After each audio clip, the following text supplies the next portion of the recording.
Presentes na literatura, na música, ou até mesmo como personagens de histórias em quadrinhos ou do cinema, os anjos fazem parte do imaginário popular e muitas vezes estão envoltos em um ar de mistério e de misticismo. Mas o que é que a Bíblia Sagrada fala sobre estes importantes personagens? É este o assunto do vídeo de hoje.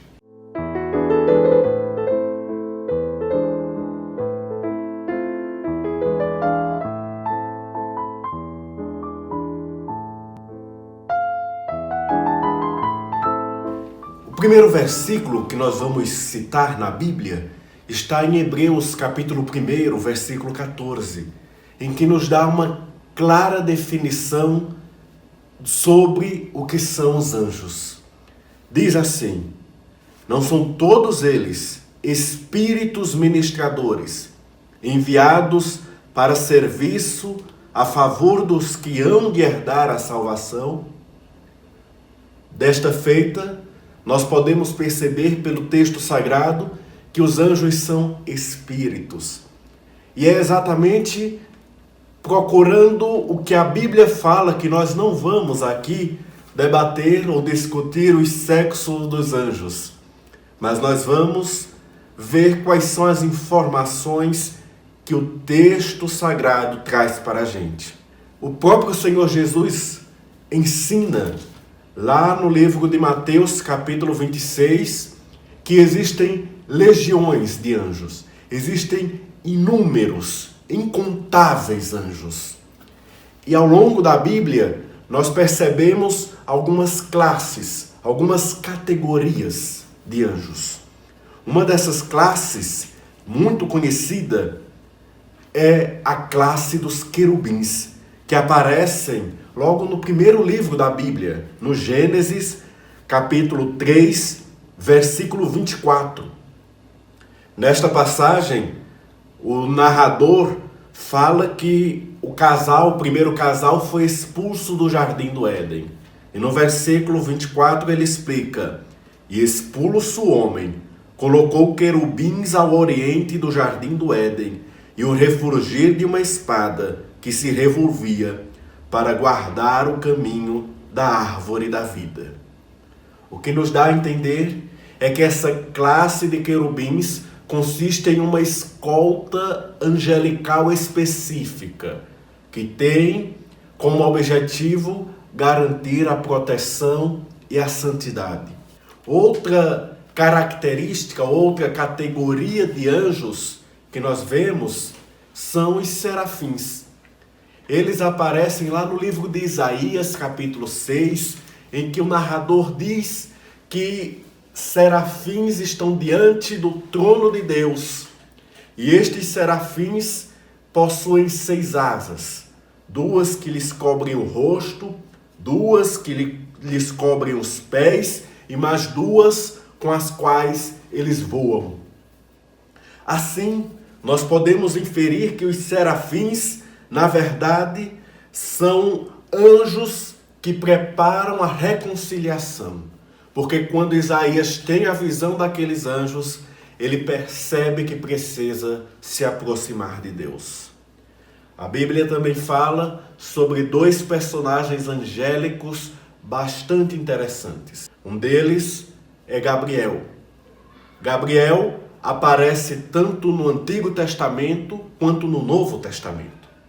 Ele aparece no Antigo Testamento, lá no livro de Daniel, capítulo 9, em que ele mostra para o profeta algumas verdades referentes ao tempo do fim. No Novo Testamento, Gabriel é descrito lá no livro de Lucas, capítulo 1, versículo 26, quando ele profetiza para Maria acerca do nascimento de Jesus.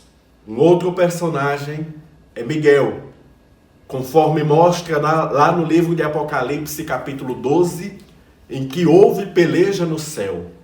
Miguel e seus anjos pelejaram contra o dragão e seus anjos.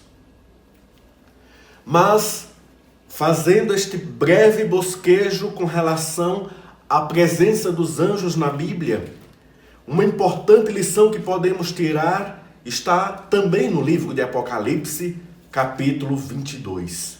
Neste trecho, o apóstolo João relata que recebeu a visão através de um anjo. E assim nos diz o apóstolo: Eu, João, sou quem ouviu e viu estas coisas. E quando as ouvi e vi, prostrei-me ante os pés do anjo que me mostrou essas coisas para adorá-lo. Perceba que o apóstolo tenta adorar ao anjo. E no versículo 9 existe o relato daquilo que o anjo fez com relação a esta situação. Então ele me disse: Vê, não faças isso. Eu sou conservo teu, dos teus irmãos, os profetas, e dos que guardam as palavras deste livro. Adora a Deus. A maior lição que nós podemos tirar acerca do assunto dos anjos na Bíblia, na minha opinião, é exatamente este imperativo nos trazido através deste anjo que apresentou a visão ao apóstolo João. Adora a Deus. Tanto os anjos quanto os homens foram criaturas feitas para glorificar, adorar e cumprir os propósitos de Deus. Que nós possamos aprender a não olhar para os anjos como criaturas que se colocam no lugar de Deus, porque eles não são. Os anjos servem para nos indicar a necessidade de adorar a Deus. E além disso, temos mais outro aspecto. Se lembra que lá em Apocalipse 12 fala que Miguel e seus anjos lutaram contra o dragão, ou seja, o diabo e os seus anjos. Então, existem os anjos do bem e existem os anjos do mal. Da mesma forma que existem homens de bem e existem homens do mal. Mas sobre os anjos do mal, nós vamos falar no próximo vídeo. Acompanhe a gente e até a próxima semana. Que Deus nos abençoe.